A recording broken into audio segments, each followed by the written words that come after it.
Let's bring in Chris Swecker now, former FBI Assistant Director. He's also former chair of the North Carolina Crime Commission.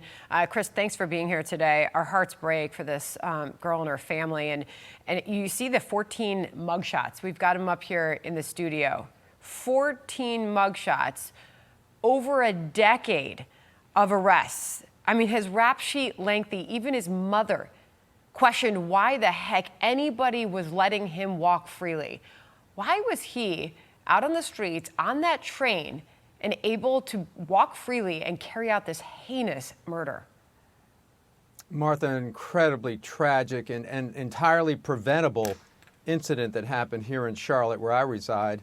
I mean, this is a failure of the system, and the people who promote these soft on crime policies. We're a blue city, and these soft on crime policies have been going on since around 2020 or so.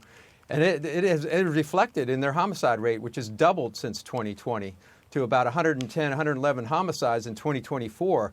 This guy should never have been out on the street. He had been, his mother had tried, as you mentioned, tried to have him involuntarily committed and succeeded. And as did the public defender that defended him and said, this guy's off, he shouldn't be on the streets. And yet some judge here, an elected judge, kicked him loose and put him right back out on the street. He was supposed to get a forensic examination that never happened, and yet the judge decides, well, we're just going to unclog the system and just let him out.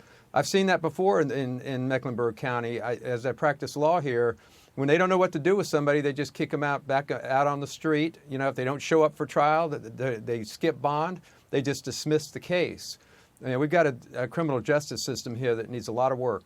Yeah, the lack of coverage of this obviously has been questioned, and lack of Democrats standing up and saying, you know, enough with this crime in our American cities. This is a Democrat Chicago alderman, Raymond Lopez, on Fox News earlier today, reacting to the killing of this Ukrainian refugee in Charlotte. Listen. What we need to be is the party that stands up for people, for families like we used to be, the party that believes in being a safety net, but also in accountability. And sadly, the Democratic Party doesn't want to be that right now. They think that standing up for law and order is only a Republican issue. History will prove the Democratic Party wrong in this moment. I mean, surely Democrats are going to wake up and acknowledge this crime that is happening. No, they don't seem to feel any accountability for this. It's kind of across the board. They issue the statements like our mayor did, you know, oh, tragic incident, but they completely missed the point. They have accountability for this. They're the ones that are no bail, you know, no cash bail. You know, let's give them second, third, and fourth chances, even for violent crimes. Let's dismiss cases if they don't feel like showing up for court. We don't prosecute drug crimes and misdemeanors here in Charlotte. So. But they don't seem to feel that accountability for that, and that's the blue cities across the country, and you can see it in the crime rates. Even though they try to, you know, non-arrest their way out of having high crime. In other words, they don't make as many arrests as they used to, and therefore they say we've got falling crime. You know, we all know that the crime rates, and you can't cook the books when it comes to homicides. We all know they're on the rise because the homicides here have doubled, even though violent crimes have gone down, like they say, 3%. I think that's just cooking the books. Yeah. I want to finish off with President Trump earlier today on Chicago and what may be coming next. Listen. You try and reason with people like in Chicago with the governor and the mayor. You try and reason with them, and it's like you're talking to a wall. We'd love to go into Chicago and straighten it out. You know, Washington, D.C., you'll be happy to know, is a free and safe zone. It's so safe right now.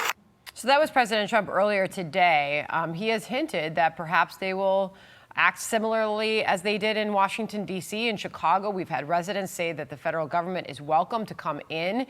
What do you believe needs to happen, Chris? Final thought to you. Right. It is irrefutable that when you put more visible police presence on the streets, and you actually prosecute the criminals and put the worst of the worst in jail, that your crime rates will go down and people will feel safer. So, I don't know about the National Guard. There's all kinds of legal nuances there when it's not the District of Columbia and it's a city where the governor doesn't consent to the National Guard. You can still flood the zone with federal agents, DEA, FBI, ATF, prosecute those cases in federal court where they'll actually get real prosecution and real time and no good time. You know, we know that if you do that, you can reduce crime and people will feel safer. Well, we'll see if the administration announces anything on Chicago in the coming days, I'm sure. Chris, thank you very much. Good to have you here today. Thank you, Sandra. All right, Bill? Hey, Sean Hannity here. Hey, click here to subscribe to Fox News YouTube page and catch our hottest interviews and most compelling analysis. You will not get it anywhere else.